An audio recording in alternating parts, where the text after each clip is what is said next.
Morrissey and I are not enemies. I don't hate him. In fact, I'd say I might even love him at this point. Everyone believes that we're arch enemies, but nothing is further from the truth. I mean, the man and myself, we don't get along with one another, but I feel like underneath, we both have some things we want to admit. I love you, Robert. I love you too, Morrissey.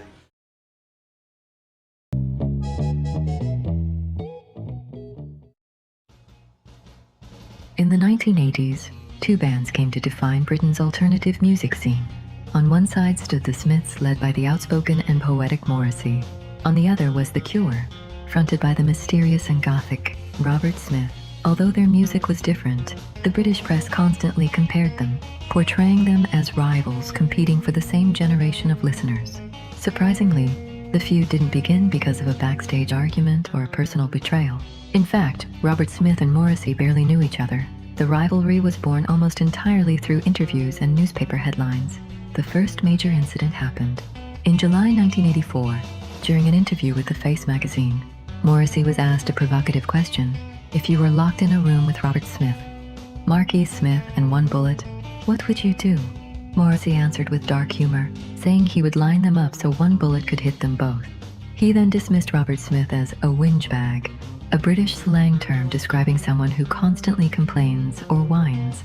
Morrissey also said he had never liked The Cure's music, not even one of their recent hit songs. The Caterpillar,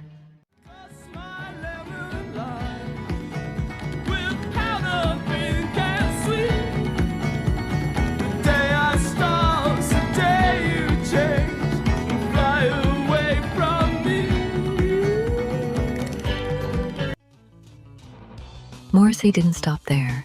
He also mocked Robert Smith's appearance, suggesting that his image had become exaggerated, and accusing him of adopting ideas that were becoming fashionable in the alternative scene, whether serious or sarcastic. The comments quickly spread through the British music press. Almost overnight, journalists began presenting the two singers as enemies. A rivalry that had never truly existed was suddenly becoming one of the hottest stories in British rock. Yes, I do not like The Cure. No. I have never liked The Cure. Why have you never liked The Cure? I do not like The Cure. I believe it's mutual, especially where Robert Smith is concerned. I find the words, the language very trite, just like heaven. I don't like the artwork. What's the artwork got to do with the sound? Oh, a lot, Janice, a great deal. I just cannot ever, under any circumstances like this group. So that's it? Well, pleasantly so, yes. Okay then. Ask you, what's been the best, do you reckon, this evening? Well, definitely The Cure. Definitely the Lars, I think. We are going to say that, aren't we?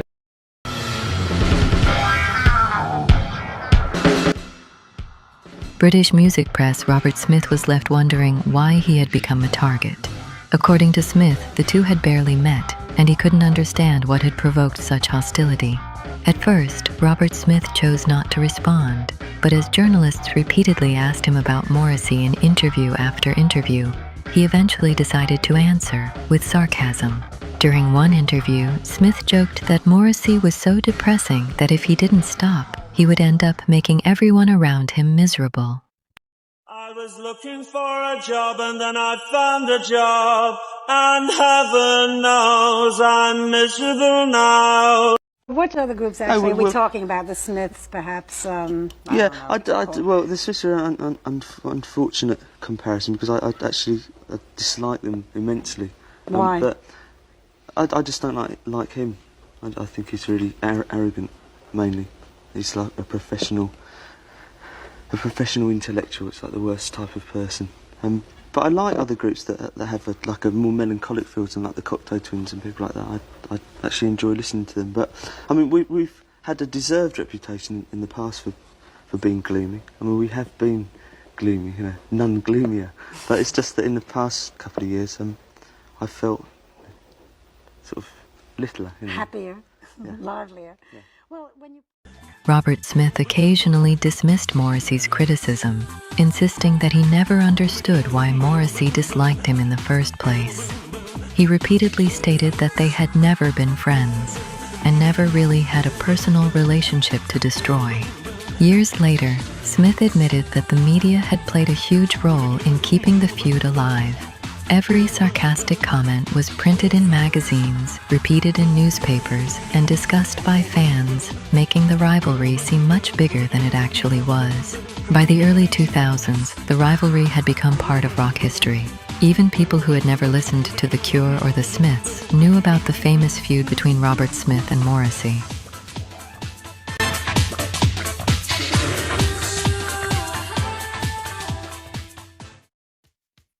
As the years passed, the rivalry slowly began to fade.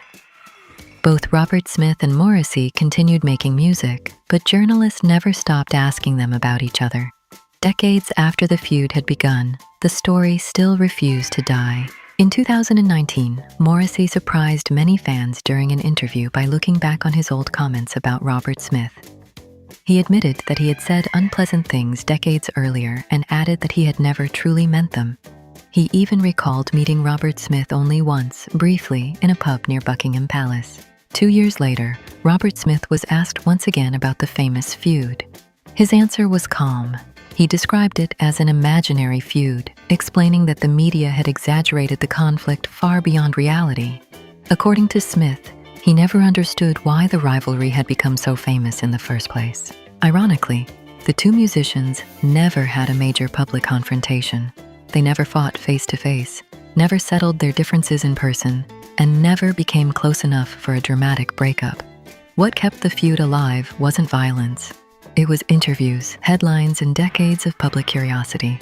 Today, the feud between Robert Smith and Morrissey is remembered as one of alternative rock's most unusual rivalries, not because of what happened, but because of how long a few interviews managed to keep it alive. Morrissey and I are not enemies.